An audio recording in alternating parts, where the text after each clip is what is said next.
안녕하세요. 오늘은 2023년 2월 5일입니다. 오늘 함께 나눌 말씀은 요한복음 15장에 있는 세상에 속한 자가 아니요 라는 제목으로 함께 나누도록 하겠습니다. 이 세상에서는 좋은 사람, 나쁜 사람, 친한 사람, 덜 친한 사람 이렇게 여러 가지 평가가 있거든요. 그런데 하나님 입장에서 보면은 하나님께 속한 자냐, 세상에 속한 자냐 두 가지로 나눌 거예요. 구원받은 사람이냐, 아직 구원받지 않은 사람이냐. 구원받은 사람 중에서는 이제 하늘의 소망을 갖고 사는 사람인가, 아니면 아직도 이 땅의 소망을 갖고 사는 사람인가라는 구분을 하겠죠. 오늘 그런 제목으로 함께 나누도록 해보겠습니다. 오늘 함께 나눌 본문은 요한복음 15장 18절 19절 말씀입니다. 천천히 같이 읽겠습니다. 세상이 너희를 미워하면 너희보다 나를 미워한 줄을 알라. 너희가 세상에 속하였으면 세상이 자기 것을 사랑할 것이나 너희는 세상에 속한 자가 아니요 도리어 내가 세상에서 택하였기 때문에 세상이 너희를 미워하느니라. 함께 기도하시겠습니다. 생명을 창조하시고 영생을 허락하신 하나님 아버지 감사드립니다. 우리가 이 땅에서 하나님으로 만족하고 하나님께 영광을 돌리는 삶을 통해서 보람을 느끼고 그 삶을 통해서 하나님께 영광을 돌릴 수 있도록 도와주십시오.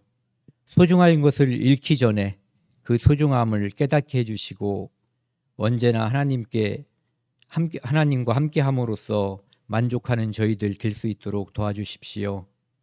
오늘 주일을 맞아 하나님의 말씀을 함께 나누는 시간입니다. 처음부터 끝까지 함께해 주셔서 하나님의 거룩한 뜻만이 나타날 수 있도록 도와주십시오. 이 모든 말씀 우리를 사랑하시는 예수 그리스도 이름으로 감사하며 기도드렸습니다. 아멘. 오늘 함께 나눌 말씀은 요한복음 15장입니다. 요한복음 15장 말씀은 이제 시작이 나는 포도나무요 너희는 가지고, 그 다음에 하나님이 이제 농부다라고 하는 말씀으로 시작을 하거든요. 그러니까 내가 예수 그리스도에게 붙어 있는가 붙어 있지 않는가, 이것이 이제 전제가 되면서 이야기가 이렇게 전개가 되는 거예요. 그러니까 내가 그리스도 안에 있는가, 내가 예수를 믿는 사람인가, 그것이 이제 전제된 다음에 이야기가 전개가 되는 거거든요. 그러다 보니까 내가 예수 그리스도의 사람이면 세상 사람들이 예수 그리스도를 미워했던 것처럼 너희도 미워할 것이다, 이런 얘기예요. 왜? 이 세상은 세트로 되어 있어요. 마귀 세트, 하나님 또는 예수님 세트, 이렇게 마귀 편, 하나님 편 이렇게 되어 있거든요. 그러니까 마귀 편은 하나님 편을 싫어해요. 그런데 하나님 편은 마귀 편을 싫어하지 않고 불쌍히 여기는 마음으로 우리 편에 올 수 있도록 인도하려고 하죠. 그런데 이 시편에 있는 말씀처럼 나는 저희를 사랑하나 그들은 이유도 없이 대적하는 거예요. 그런데 그 이유가 바로 예수님께서 설명해 주는 거거든요. 너희가 세상에 속하였으면 세상이 자기의 것을 사랑할 것이나, 우리가 예수 그리스도와 또는 하나님과 관계없는 사람이라면 세상 사람들도 우리를 좋아할 거란 얘기예요. 우리를 같은 편으로 쳐준다는 얘기죠.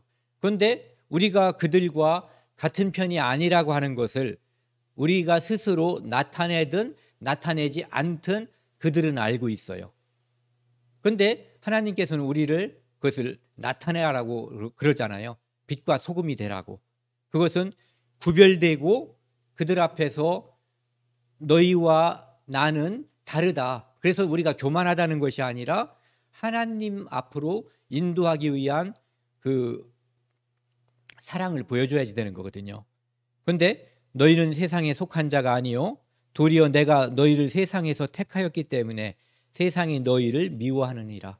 즉 하나님 편에 속한 자이기 때문에 세상에 속한 자가 아니기 때문에 미움을 받는 존재가 성도들이다, 이런 얘기거든요. 그러니까 예로부터 지금까지 그리고 앞으로 이 세상이 이어져 가는 동안에 하나님께 속한 자들은 이 세상에서 미움을 받는 거예요. 물론 이렇게도 말하죠. 하나님으로부터도 이쁨을 받고 이 세상에서도 이쁨을 받을 수 있다라고. 그것이 불가능하다고 말씀드리는 것이 아니라 대부분 그렇지 않아요.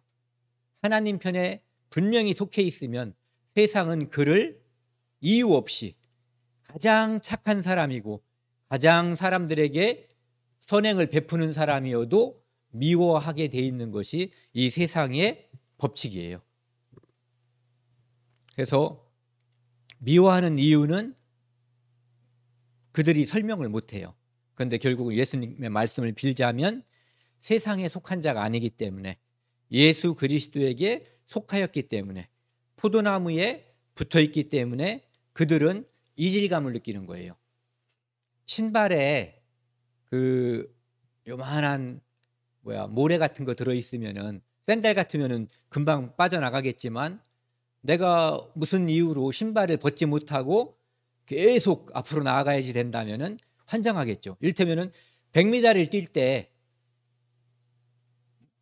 잘 뛰는 사람들은 10초도 안 걸리잖아요. 그 사이에 발을 몇 번 디딜 때마다 이 모래가 힘들게 할 텐데 그 이질감을 느끼게 되는 거거든요. 그러니까 이질감을 느끼는 사람들을 이제 미워하는 거죠. 그래서 운명 공동체 간에 두 가문, 예전에 보면 로미오와 줄리엣, 두 가문이 원한 관계에 있는 거예요. 아까 말씀드렸지만 그런데 우리는 하나님께 예수 그리스도께 속한 가문에서는 그들을 미워하는 것이 아니라 그들을 건져내서 우리 가문으로 불러오기를 바라죠. 그런데 그들은 미워하고 우리를 싫어해요. 이 성경에서 이 그림을 보시고 어떤 장면이 떠오르세요? 쉽게 떠오를 수 있을 것 같은데.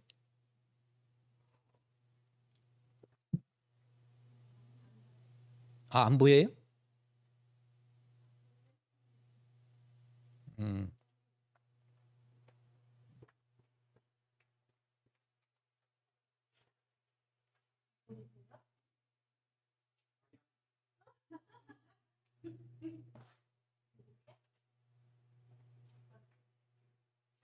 저쪽 문을 닫아야 되나요?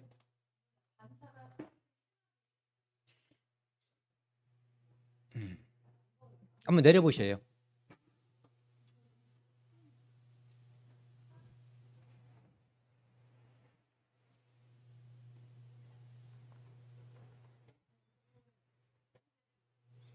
쉬운 문제인데 문제가 안 보여가지고.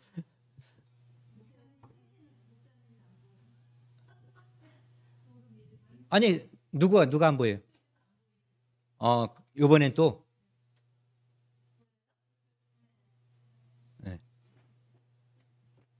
여기 나와 있는 이분은 누구 같아요? 요거는요. 네, 보디발의 처. 네. 이 한 사람을 소개하려고 그래요. 여기 나와 있는 이제 요셉이라고 하는 젊은 청년, 17살 때쯤 형들의 미움을 받고 노예로 팔려가죠. 그래서 보디발이라고 하는 사람의 집에서 종살이를 하는 거예요. 그런데 그가 형들은 분명히 그를 미워하기 때문에 시기하고 질투심 때문에 그를 죽이려고 했다가 이제 팔아먹었거든요. 노예로 종으로 팔은 거죠. 죽인 것과 별 차이가 없는 그런 상황인 거예요. 다만 혹시 모르니까 살려는 놓자. 그래서 이제 살려둔 거죠. 그런데 그가 보디발의 집에서 있을 때 나중에 이 요셉은 그런 말을 하거든요. 형들은 자기들이 미워해서 그를 팔아먹었기 때문에 자기한테 복수할까 봐 두려워하는데 요셉은 형들이 나를 팔아먹은 것이 아니라 하나님께서 우리 가족을 구원하기 위해서 나를 먼저 이곳에 보내셨다라고 말씀하는 거예요. 얘기하는 거죠. 그러니까 요셉은 그 기나긴 시간 동안에 엄청난 고통, 정말 귀염만 받았던, 어렸을 때부터 천덕꾸러기가 아니었어요. 그 집에 귀염을 독차지했던 그가 어느 날 노예가 돼서 팔려간 거예요. 더군다나 자기 동네도 아니고 말도 못 알아듣는 다른 멀리 그곳에 가서 있을 때 그는 어렸을 때 자기가 꾼 꿈을 하나님께서 주셨다는 걸 알잖아요. 그리고 그 꿈 때문에 하나님께서 언젠가 그 꿈을 이루어 주실 거다라고 하는 것을 알고 있었던 것 같아요. 왜냐하면 형들은 사실 인간적인 생각을 한다면 원수로 여기는 게 마땅하거든요. 그런데 그것을 하나님이 이 일을 했기 때문에, 그러니까 이 일은 하나님이 연출한 거예요. 그렇기 때문에 내가 그들을 미워하거나 그들을 처벌할 권한이 없다라고 생각한 거거든요. 그래서 하나님이 자기와 함께 하고 있다라는 거, 그리고 그것을 다른 사람들, 그러니까 이 사람의 주인인 보디발도 느낄 정도로 형통하게 해주셨어요. 형통했는데도 그 집에 종의 신분은 벗어나지 못했지만, 그래서 그 집에서 말단 종이 아니라 그 집의 모든 사물을 주관하는 그러한 역할을 맡은 거예요. 집사 역할. 그런데 그곳에서 집사 역할을 하고 이 요셉이 아담하고 아름답다라고 표현되고 있거든요. 그러니까 외모도 괜찮은 모습이었던 것 같아요. 그런데 그 집에 있었던 그 보디발의 아내인 이 여자가 이 요셉을 유혹했어요. 이런 경우에 이제 오늘 제목처럼 세상에 속한 자면은 첫 번째는 자기 생명을 좌지우지할 수 있는 사람이에요. 그래서 이 말을 듣지 않으면 내게 어떤 불이익이 있을 거라는 것을 생각해 볼 수밖에 없는 거예요. 또 한 가지는 인간은 육체적인 욕망이 있어요. 더군다나 이 사람은 아직 매우 젊었던 그때거든요. 그런데도 불구하고 이 요셉이 그 유혹을 뿌리치고 도망치는 거죠. 그런데 그 도망치는 것은 이유가 있었어요. 그에게는 두 주인이 있었던 거죠. 하나는 자기의 직접적인 주인인 보디발이라고 하는 사람, 그리고 또 하나는 나를 이곳으로 보내주신 하나님 아버지. 그 두 주인이 있다는 것을 늘 알기 때문에 지금 이 유혹, 이것이 자기가 받아들이기에 합당치 않다는 것을 알고 있었어요. 그래서 피한 거죠. 그러니까 그리스도인은, 하나님의 백성은 유혹에 넘어가면은 죽는 게 아니에요. 유혹에 넘어가도 그리스도인이에요. 그런데 힘이 없어져 버려요. 유혹에 넘어가면 그저 그런 그리스도인으로서 살게 되는 거예요. 그런데 여기 보시면요, 이제 그 아내가 요셉에게 동침을 요구했고 요셉이 거절했죠. 그러면서 이런 말을 해요. 내 주인이 집안의 모든 소유를 간섭하지 아니하고 다 내 손에 의탁하였으니, 그러니까 보디발이 자기한테 다 맡겼다는 거예요. 이 집에는 나보다 큰 이가 없고 주인도 내게 아무것도 금한 자가 없지만 당신, 그러니까 보디발의 아내인 당신은 금기사항이라는 거죠. 내가 범접해서는 안 되는 그런 존재라고 하는 거죠. 왜? 그의 아내이기 때문에. 근데 이 파란 글씨 한번 같이 읽겠습니다. 내가 어찌 이 큰 악을 행하여 하나님께 죄를 지으리까. 그러니까 두 주인을 염두에 둔 거예요. 보디발이라고 하는 주인과 더 큰 하나님께서 나를 지켜보고 있다는 것. 그래서 세상에 속한 자는 내가 내 욕심껏, 그러니까 육신의 정욕, 안목의 정욕, 이생의 자랑, 이 세 가지의 욕심이 나를 지배하는 거예요. 그런데 하나님의 사람은 그것을 이길 수 있는 힘을 하나님께서 주셔요. 이길 수 있는 힘을 하나님께서 주시는데 내 욕심이 그것을 거절하는 거예요. 그리고 하나님께서 그 유혹을 주실 때 선택을 할 수가 있거든요. 유혹에 넘어가는 선택을 할 수가 있고, 유혹을 내가 거절하면은 내게 임할 수 있는 큰 화가 있을 수 있어요. 그런데 그때 비로소 하나님께서 개입해 주시는 거예요. 이때. 그런데 넘어가면 하나님의 개입할 수 있는 요소가 사라져 버리는 거죠. 예. 그러면서 요셉이 이제 이 여자가 계속해서 날마다 그런 요구를 하니까 이제 함께 있지도 아니하였다라고 이야기하고 있어요. 그러니까 성경에서는 두 가지 모습을 이야기하고 있어요. 우리가 그리스도인이 어떤 유혹이라든지 나쁜 자리는 피하는 게 상책이다. 이 요셉처럼. 그 다음에 하나님의 일이다. 그러면은 적극적으로 참여하는 것. 이 두 가지죠. 피하는 것과 적극적으로 참여하는 것. 지금 이 상황은 이제 하나님의 사람이라고 볼 수 있는 이 요셉이 자기에게 거절하기 어려운 유혹이 왔을 때 그 뒤에 것을 생각을 하면은 계산을 하게 돼요. 그런데 이 요셉은 딱 두 가지 생각했죠. 내게 은혜를 베푼 주인과 나를 바라보고 계신 하나님, 그것을 생각한 거예요. 어떤 사람은 똑같은 이야기를 어떤 화가는 이렇게도 그렸어요. 이 이야기가 너무너무 유명하잖아요. 우리 다 알고 있잖아요. 그리고 옛날부터 구약 성경을 알고 있는 유대인들과 오래 전부터, 몇천 년 전부터 그리스도인들이 이 이야기를 알고 있거든요. 그러니까 화가들도 많은 사람들이 이 소재를 가지고 그림을 그렸던 것 같아요.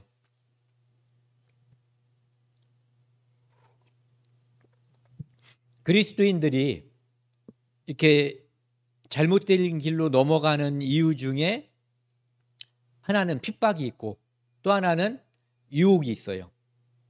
그런데 핍박보다 유혹이 더 그리스도인을 잘 넘어뜨리는 것 같아요.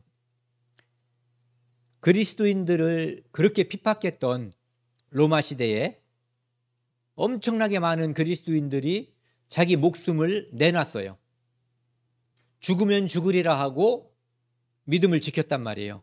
그런데 기독교가 공인되고 누구나 다 믿을 수 있는 그런 시대가 됐을 때 그리스도인들이 나태해지고 자기 믿음을 잃어버리고 교회가 변질되고 그런 일들이 훨씬 더 많아졌어요.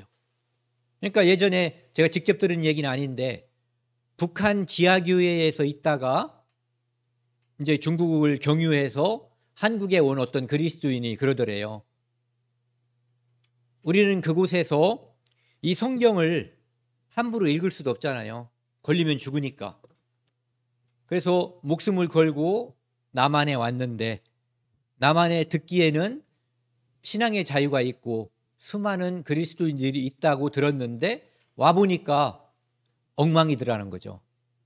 신앙이. 그러니까 안주에 빠질 수가 있다는 얘기예요. 신앙의 자유가 늘 우리에게 행복을 주는 게 아니에요. 그러니까 요셉이 이때 이 유혹을 이기는 것이 초대교회의 교회를 박해하고 핍박했던 그것보다 더 쉬운 선택이 아니었다는 것을 우리가 생각해 봐야지 된다는 거죠. 예를 들어서 에덴 동산에서 사탄이 뱀에게 들어가서 아담 또는 하와에게 너 이거 안 먹으면 죽여버릴 거야 이렇게 협박하지 않았어요. 어떻게 유혹했냐면 이거 먹으면 매우 좋아. 하나님처럼 돼. 가장 큰 유혹이 하나님처럼 된다는 거죠. 그것이 거짓이었지만 하나님처럼 된다라는 그 말 듣고 나니까 보암직하고 먹음직하고 저것만 먹으면은 온 세상의 지혜를 다 가진 것처럼 탐스럽게 보이는 거예요. 그래서 먹은 거예요. 뱀이 따줬단 말도 없어요. 그렇게 유혹을 하니까 보고 지가 따서 먹고 아담 남편에게도 줬다라고 하는 거죠.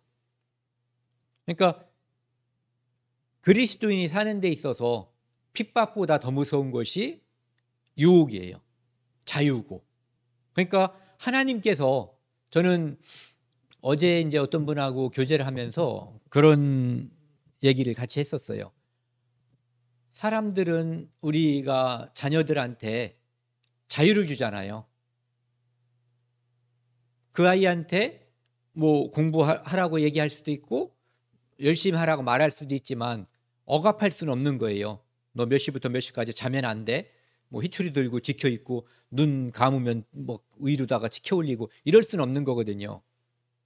하나님은 창조주 하나님이신데도 불구하고 우리에게 자유를 주셨어요. 우리에게 가장 중요한 구원마저도 선택할 수 있게 해주신 거예요. 그래서 하나님이 우리를 심판하시는 거예요. 모든 것을 선택할 수 있게끔 우리에게 자유를 주셨기 때문에. 그러니까 성경에 나와 있는 이 요셉의 이야기도 요셉은 어떤 선택을 할 수 있었어요. 유혹에 넘어간다는 선택도 할 수 있었고 내가 그 유혹을 견디는 선택도 할 수 있었거든요. 하지만 이 요셉은 그 뒤에 있을 어떤 불이익을 염두에 두지 않고 하나님을 바라본 거예요. 그러니까 하나님을 바라보면 이길 수가 있는 거죠. 이것은 또 다른 사람들이 이제 그린 그런 그림인데요. 우리는 이제 살면서 그런 경험을 자주 하는 것 같아요. 저를 포함해서. 이건 아니다 싶은데도 그냥 이렇게 따라가거나 하고 육신이 약해서라고 자기를 변명하는 거죠. 그런데 하나님께서는 이 요셉의 이야기를 이곳에 기록한 이유가 수많은 성도들에게 이것이 하나님께서 기뻐하시는 것이라고 하는 것을 보여주는 거죠. 여기 보면은 저는 이 장면을 읽을 때마다 보디발의 생각은 무엇이었을까? 보디발은 과연 요셉을 진짜로 자기 아내를 범하려고 했었던 파렴치한으로 여겼을까? 그렇지 않았을 거다라는 생각을 저는 하게 돼요. 이건 제 상상이에요. 성경의 기록이 아니라. 왜냐하면은 노예를 가정에 집사를 시켰고 모든 권한을 다 줬는데 자기 아내를 범하려고 했다면 아마 사형시켰을 거예요. 그런데 사형시키지 않고 감옥에 가뒀어요. 어떠한 해를 끼쳤단 말도 없이. 어쩌면은 저는 상상 속에 이런 생각을 해봐요. 보디발의 아내가 매우 권세 있는 집의 딸이었다면 보디발은 그 딸 때문에 함께 이렇게 출세한 사람이라면 이 아내를 무시할 수가 없죠. 하지만 요셉의 됨됨이, 요셉의 죄가 없음을 믿기 때문에 처치하지 않고 감옥에 가뒀을 수 있다는 거죠. 그때 이 감옥에 갇혔기 때문에 겉으로는 심히 노하고 감옥에 가뒀지만 이 감옥이 요셉은 죽을 수도 있었는데 감옥에 갇힌 거예요. 그런데 이 감옥에서 하나님은 새로운 일을 하시는 거예요. 요셉이 감옥에 가야지만 되는 그 일이 벌어지고 있는 거죠. 그러니까 육신적으로 보면은 지금 그래도 꽤 괜찮잖아요. 노예로 왔다가 집사로서 모든 것을 관할하고 있는데 이제는 다시 감옥에 들어간 거예요. 그러니까 최 밑바닥으로 들어간 거죠. 그런데 그곳에서 하나님은 술 맡은 관원을 만나게 해주시고 그곳에서 그의 꿈을 해몽하게 해주고 그것을 계기로 파라오 바로의 꿈을 해몽하게 함으로써 이제 총리가 되게 하고 그곳에서 이집트를 가뭄으로부터 구원하고 자기 가족이 가나안에 살고 있는 가족들을 다 데리고 와서 나중에 요셉이 간증하는 것처럼 하나님께서 내 가족을 구원하기 위해서 먼저 나를 이곳에 보내셨다고 하는 것을 말하게 되는 거죠. 그래서 하나님께 속한 자는 지금 눈에 보이는 것, 안목의 정욕, 이생의 자랑, 육신의 정욕 이것을 따라가는 것보다 원칙을 고수하는 것. 그러니까 하나님께서 무엇을 좋아하실까? 하나님께서 무엇을 더 기뻐하실까? 이를테면은 요셉은 왜 저런 선택을 했을까? 나는 지금 무슨 선택을 해야 할까? 늘 우리 앞에는 선택이 늘 있는 거거든요. 오늘 이 자리까지 온 것도 선택이고 앞으로 살면서 겪는 모든 일들도 내 선택에 의해서 뭔가가 주어질 거예요. 또 한 가지 사건을 이제 한 사람을 소개하고 싶은데요. 그 사람은 다니엘과 나머지 친구들, 하나냐, 미사엘, 아사랴, 이제 다니엘과 우리가 이제 세 친구들이라고 이야기하죠. 이 사람들은 그 바벨론이 멸망했을 때, 바벨론이 멸망한 게 아니죠. 바벨론이 유다를 쳐들어왔을 때 첫 번째 포로 때 이제 바벨론으로 잡혀간 귀족들 내지는 왕족에 속한 젊은이들이에요. 그런데 그 느부갓네살이라고 하는 바벨론 왕은 이 아이들 중에서 젊은이들 중에서 선발을 해가지고 그들을 바벨론의 꿈나무로서 이제 육성하려고 하는 거죠. 그래서 그들에게 왕이 먹는 음식을 먹이는 거예요. 엄청난 특혜죠. 그들 입장에서 보면은. 그리고 왕의 음식과 포도주를 주고 그들에게 특별 교육을 시켜서 이제 바벨론을 위한 진짜 훌륭한 일꾼을 만들기 위한 이제 작업에 들어간 거예요. 그래서 그들에게 그 음식을 먹으라고 하고 이름도 개명시켰어요. 이름을 바꿔버린 거죠. 바벨론식으로. 그런데 그 음식은 바벨론 사람들이 보면은 굉장히 탐나는 음식일 거예요. 우리가 먹는 음식과 왕이 먹는 음식은 다를 거 아니에요. 그런데 왕의 음식이라고 되어 있단 말이에요. 그런데 이 다니엘과 그 세 젊은이는, 네 젊은이는 그것을 거절했어요. 완곡하게. 어떻게 완곡하게 이야기하냐면은 이것을 먹고 싶지 않다. 지금 이 사람들은 어떤 신분이에요? 포로기 때문에 잘못 말하거나 잘못 행동하면 바로 죽을 수도 있는 거예요. 그런데 거기서 자기 의견을 표출하는 것, 더군다나 엄청난 호의를 베푸는데 그것을 거절하는 것은 매우 어려운 일인 거예요. 목숨이 달려 있는 거예요. 누구처럼? 요셉처럼 목숨이 달린 일이에요. 그런데 그것을 거절하는 거죠.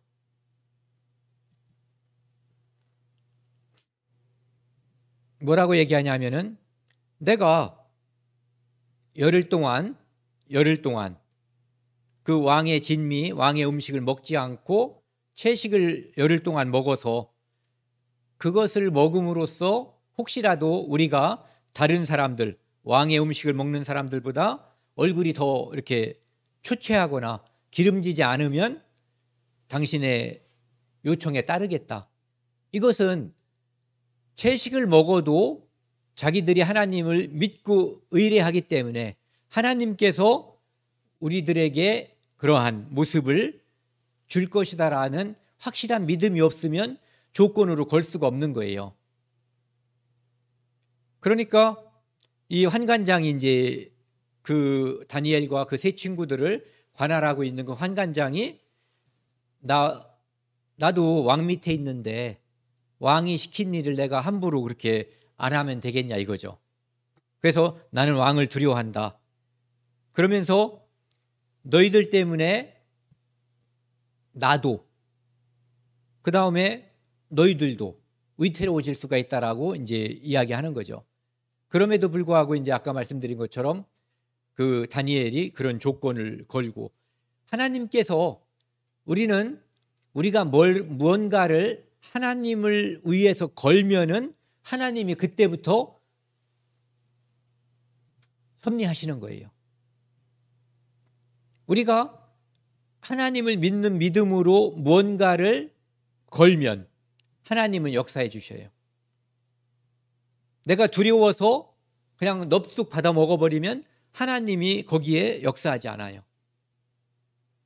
좀 전에 요셉의 사건에서도 요셉이 그 유혹을 뿌리쳤을 때 망한 것처럼 보이잖아요. 감옥으로 갔어요. 하지만 그곳에서 하나님께서 정말 큰 그림을 준비하고 있었단 말이에요. 여기서도 이 환관장은 다니엘과 그 친구들의 부탁을 거절할 수 있어요. 그런데 하나님께서 다니엘과 그 젊은이들의 마음을 보시고 이 환관장을 변화시켜 주는 거죠. 그렇게 함으로써 환관장이 은혜를 베풀어 주는 거예요. 그러니까 하나님께서 환관장에게 역사할 수 있는 기회는 다니엘과 그 세 친구들이 그런 선택을 했기 때문에 하나님께 속한 자라고 하는 것, 세상에 속한 자가 아니라고 하는 선택을 했을 때 하나님께서 역사할 수 있는 공간이 비로소 생기는 거예요. 이것은 그때도 그렇고 초대교회 때도 그렇고 오늘날도 그렇고 수많은 사람들이 간증하고 있어요. 두려움 때문에 내가 예수 그리스도를 만났는데 우리 할아버지는 우리 아버지는 너무 무서운 분이에요. 제사를 철칙으로 지내는 집, 절에 가서 시주를 하고 엄청나게 절에 열정을 가지고 있는 그런 집에서는 말 꺼내기가 어렵거든요.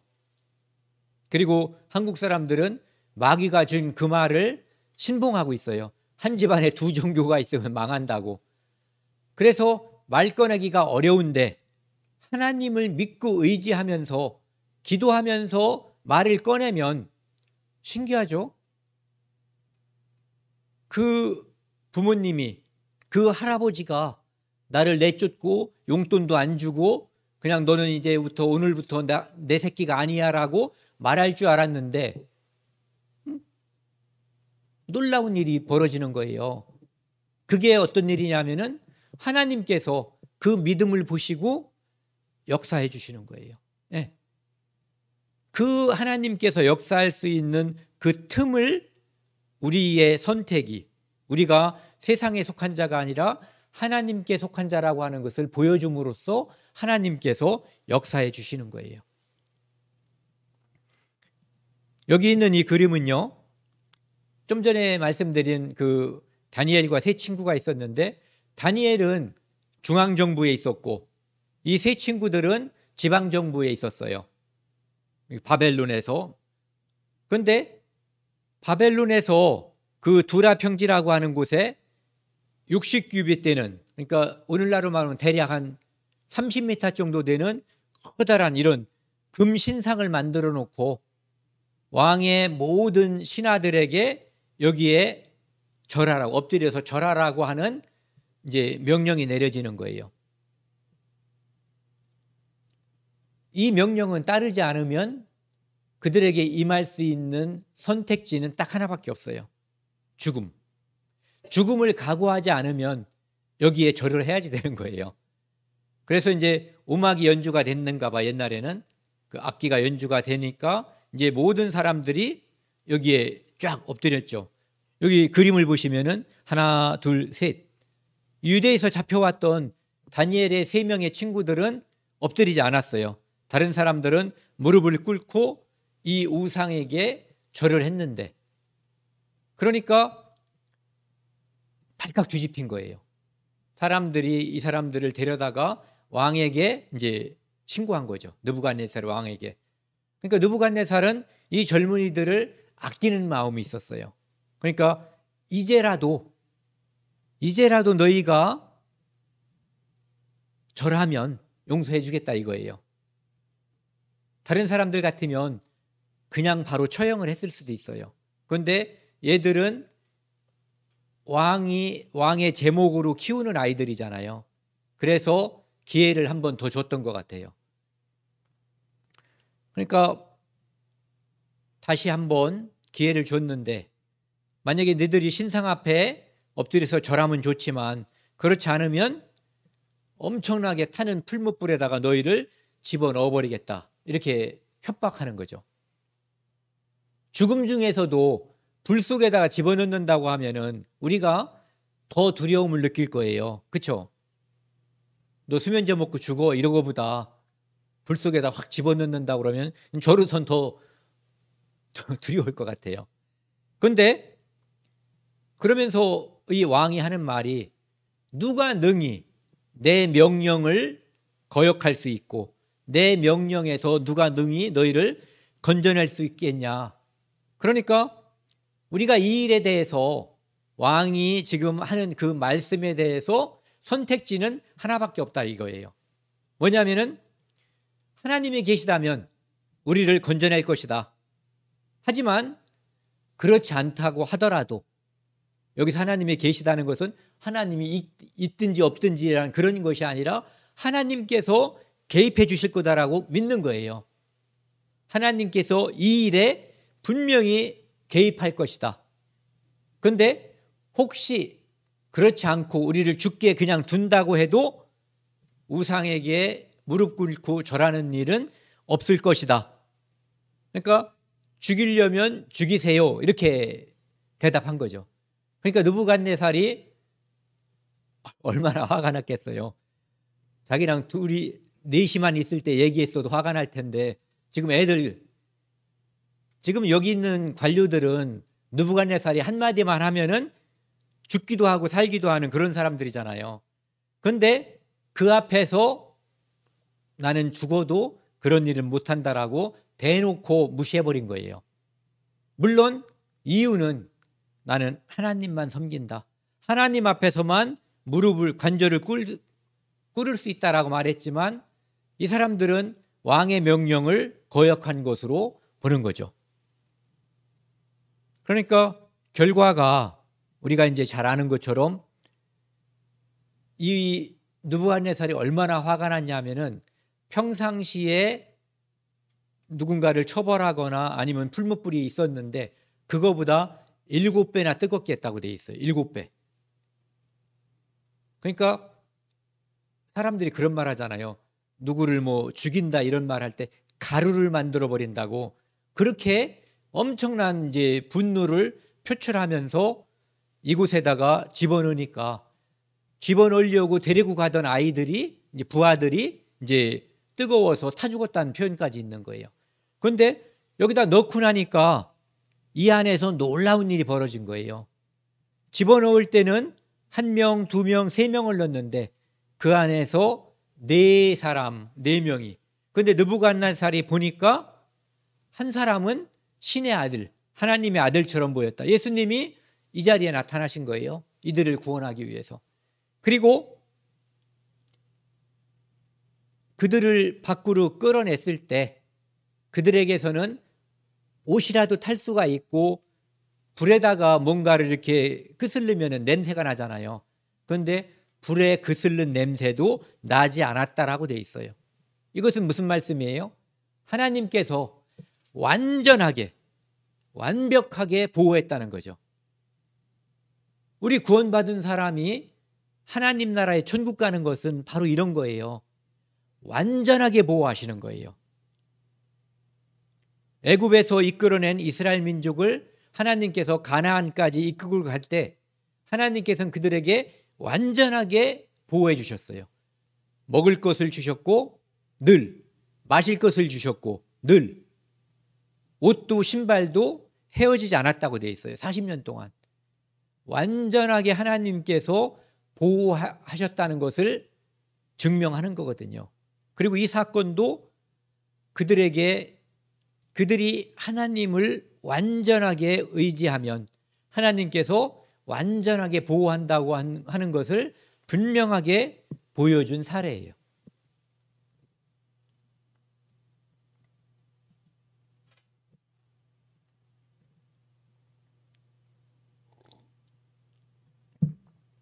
시간이 많이 지나서 이제 다니엘과 그 세 친구는 어떻게 됐는지 모르지만 이제 다니엘이 잡혀왔을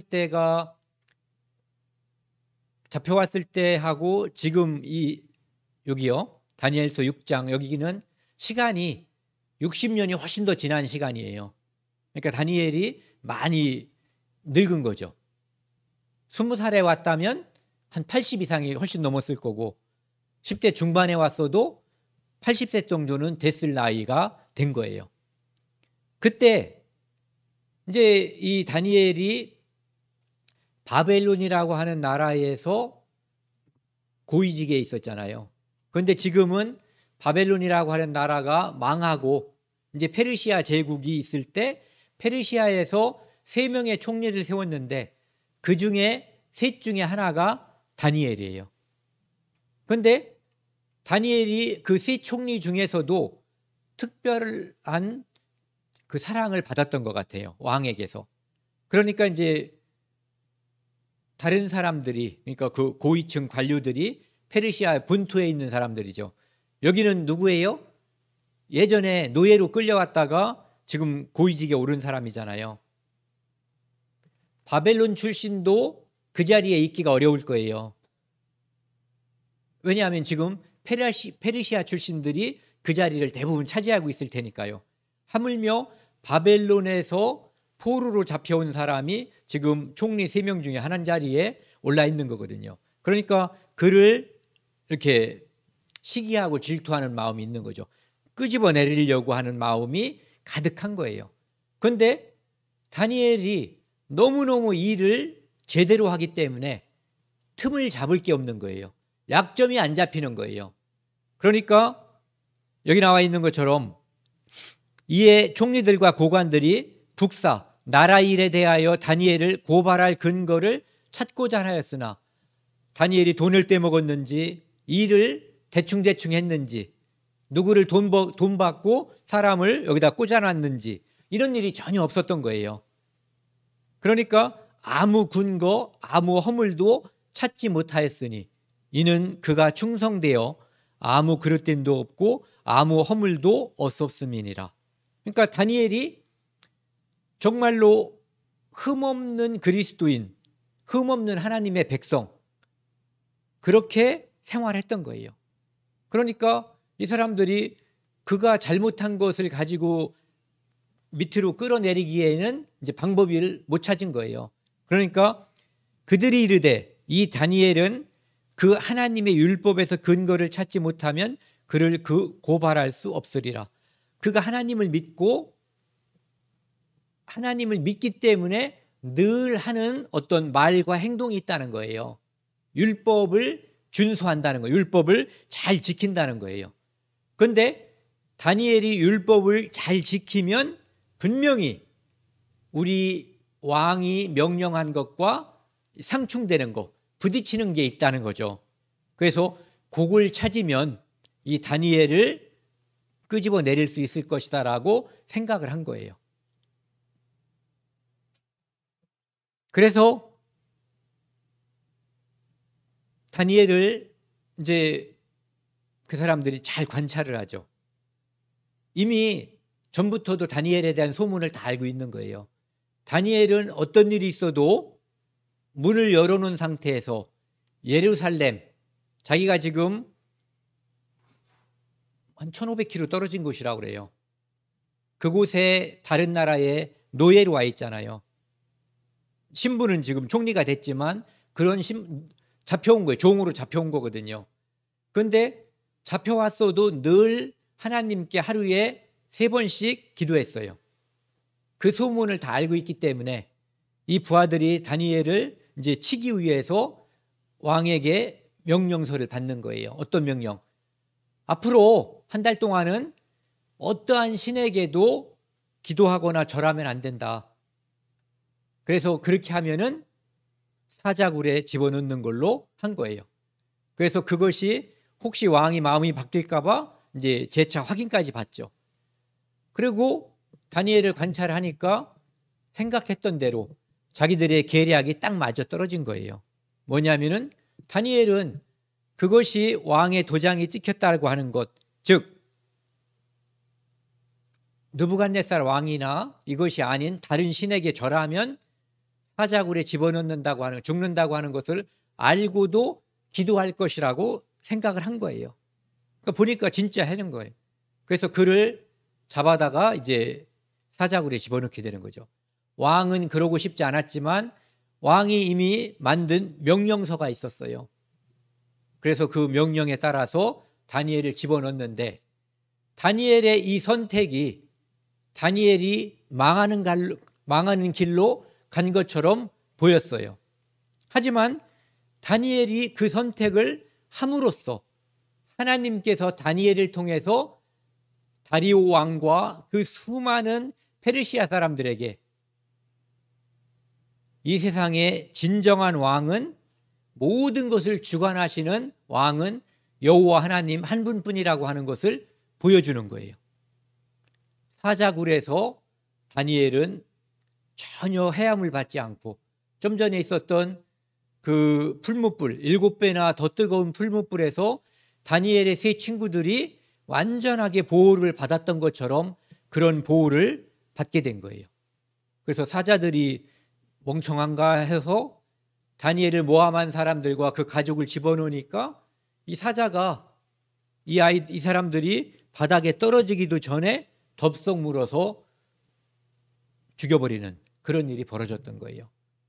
그러니까 이 일을 통해서 하나님이 누구인가 이것을 알게 되는 거죠. 그러니까 하나님을 증거하게 된 거예요. 우리가 이제 요한복음 19장에 보면은 대제사장들과 바리새인들이 예수님을 이제 잡아서 죽여달라고 했을 때 빌라도가 정말 죽일 만한 죄가 있는가를 확인해 보거든요. 그러니까 죄를 찾지 못했다라고 얘기하고 있어요. 죄가 없다. 다니엘도 죄가 없었어요. 죽일 죄는 물론이고 그 자리에서 끌어내릴 만한 죄도 없었거든요.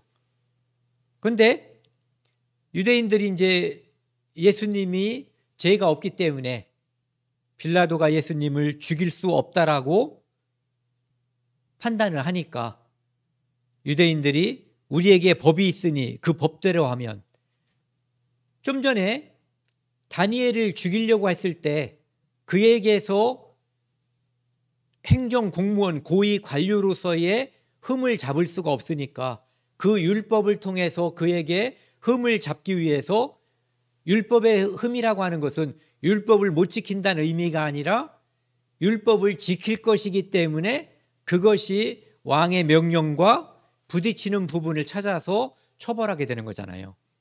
그것처럼 유대인들도 우리에게 법이 있으니 법대로 하면 그가 당연히 죽을 것은 그가 자기를 하나님의 아들이라 함이니라. 하나님의 아들이 하나님의 아들이라고 하는 것이 죽을 죄가 아니잖아요. 네. 당연히 도덕적인 죄도 없었고, 그런데 이 세상에 속한 사람들은 다니엘의 그 모습을 찾아서 죽이려고 했고, 그리고 예수님을 그런 이유로 십자가에 달은 거예요.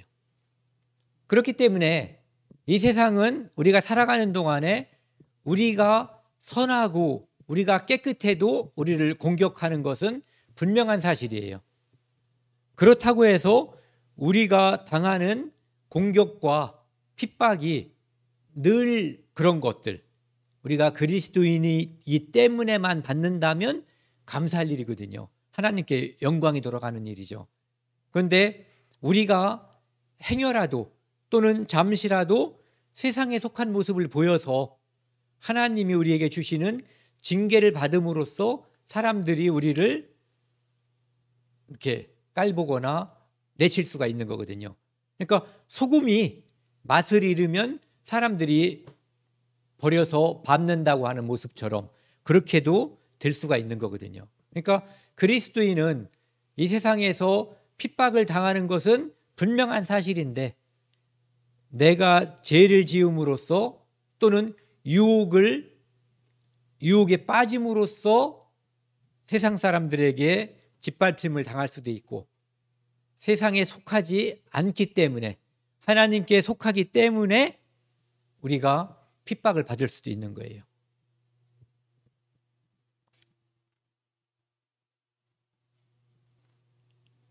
다니엘은 좀 전에 말씀드린 것처럼 끝까지 기도했고 그것으로 인해서 사자굴에 들어가죠. 이 다니엘이 하루에 3번씩 예루살렘을 향해서 기도하잖아요. 그것은 이 솔로몬이 성전을 완성한 다음에 열왕기상 8장에 보면은 하나님께 기도하거든요. 그러니까 우리가 하나님께 죄를 지어서 다른 곳으로 잡혀서 포로가 돼서 거기에 가 있더라도 그곳에서 예루살렘을 향해서 하나님께 기도하면 그 기도를 들어달라고 하나님께 기도하는 장면이 나와요. 그러니까 그런 장면을 생각하고 다니엘은 기도했을 거예요. 네. 그러니까 우리가 기도하는 것은 성경에 근거가 있는 거예요. 그리고 성경에 근거가 있는 그 기도는 하나님께서 기뻐하는 기도고 그 기도를 하나님께서 들어주시는 기도가 되는 거죠.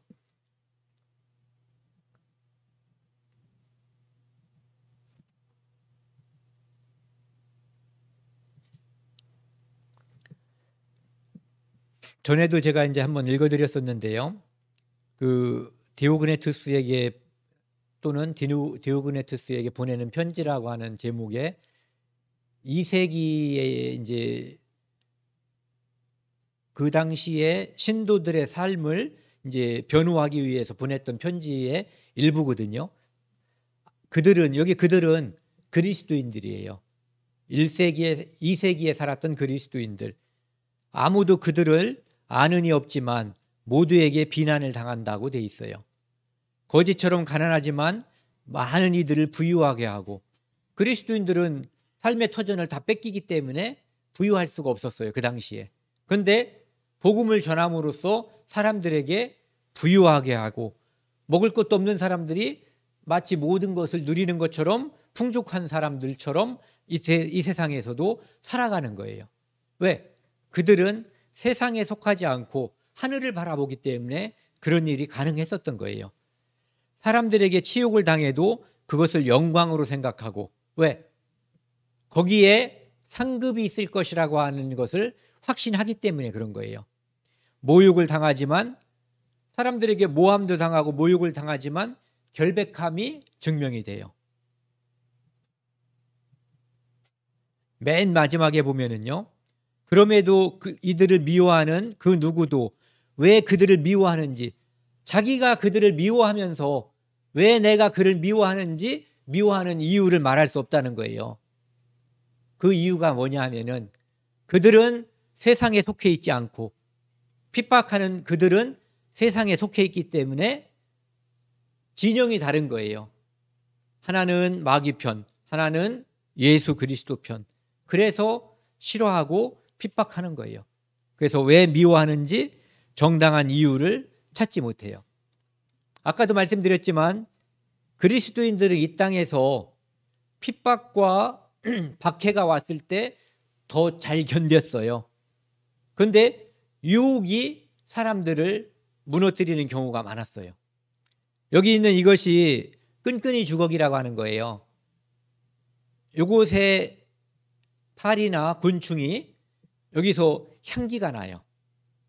그러니까 쭉 향기를 맡고 가면은 여기 붙어 있는 점액 때문에 붙으면 못 빠져나가는 거예요. 죽는 거예요. 이 땅에 우리를 유혹하는, 한 번 그리스도인이 되면은 다시는 마귀가 우리를 지옥으로 데려갈 수는 없어요. 하지만 그가 힘없는 그리스도인, 연약한 그리스도인이 되게 할 수 있는 것은 유혹에 빠뜨리는 거예요. 그래서 이렇게 나쁜 향기죠. 자극적인데 이 유혹은 나쁜 거예요. 보디발의 처가 향수를 뿌리고 유혹했던 것처럼 나쁜 유혹들이 있는 거거든요. 빠지면 큰일 나는 거예요. 이것은 파리 지옥이에요. 요 안에 향기가 나거든요. 파리가 요 안에 싹 들어가면은 이것이 이렇게 있다가 이렇게 오므려지는 거예요. 그러면 향기에 이끌려서 갔다가 그냥 못 나오고 그대로 죽는 거예요. 이것은 네펜데스라고 하는 식육, 그렇죠.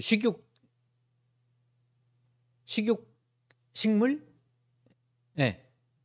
이렇게 육식을 하는 식물이에요. 이렇게 입을 열고 있다가 여기에 가면은 여기 나무, 여기 밑에서 냄새가 솔솔솔솔 나오는가 봐요. 그러니까 그쪽으로 가면은 꿀이 있을 거라고 생각을 했겠죠. 여기서 한번 떨어지면 개미의 발이 이것을 견딜 수가 없어요. 기어올 수가 없는 거예요. 요 밑에는 점액이 있어가지고 여기 보세요. 까만 거 보이세요? 여기에 빠져 죽은 거예요. 수많은 그리스도인들이 여기에 빠져서 죽었을 거예요. 이것이 유혹 때문에, 핍박보다 그리스도인들을 더 맹묻히게 만드는 게 유혹일 수 있어요. 오늘 함께 할 마지막 말씀입니다. 베드로전서 2장 19절 20절 말씀 한번 같이 읽겠습니다. 부당하게 고난을 받아도 하나님을 생각함으로 슬픔을 참으면 이는 아름다우나 죄가 있어 매를 맞고 참으면 무슨 칭찬이 있으리요. 그러나 선을 행함으로 고난을 참고 받고 참으면 이는 하나님 앞에 아름다우니라. 우리가 오늘 살펴본 요셉, 다니엘과 그 친구들, 그리고 십자가에서 그 전에 많은 유혹이 있었어요. 하지만 예수님은 우리를 구원하기 위해서 십자가로 직진했어요. 그게 쉬운 일이 아니에요. 하나님이시니까 우리가 겪는 육체의 고통, 이것을 다 가지고 있었다니까요. 그런데 세상에 속한 자가 아니라고 하는 것은 행동으로 증거하는 것밖에는 다른 방법이 없는 거예요. 요셉이 행동으로 증거했고 다니엘과 그 세 친구들이 행동으로 증거한 거예요. 우리 그리스도인들은 입으로 얼마든지 증거할 수 있어요. 물론 그것도 중요해요. 하지만 우리가 진짜 하나님께 속한 자라고 하는 것, 세상에 속하지 않은 자라고 하는 것은 우리의 삶이 증거가 되는 거예요. 그래서 하나님께서도 우리에게 상급을 주실 때 행위에 따라서, 우리가 천국 가는 것은 믿음에 따라가지만 상급은 우리의 행위에 따라서 주어진다라고 하는 것을 성경에선 이야기하고 있습니다. 그래서 죄가 있어서 맞으면 그건 뭐 그리스도인이든 아니든 죄 있으면 뭐 감옥도 가고 벌금도 내고 그러는 거예요. 그것은 억울해할 것도 없고 칭찬도 없는 거거든요. 그런데 선을 행함으로 고난을 받고 참으면, 즉 세상에 속하지 않다라고 하는 것을 증명하는 것, 그것 때문에 우리에게 고난이 온다면 이는 하나님 앞에 아름답다. 그리고 하나님은 그를 정당하게 대우해 주실 거다라고 성경에서는 말씀하고 있는 거죠. 오늘 여기까지 하겠습니다.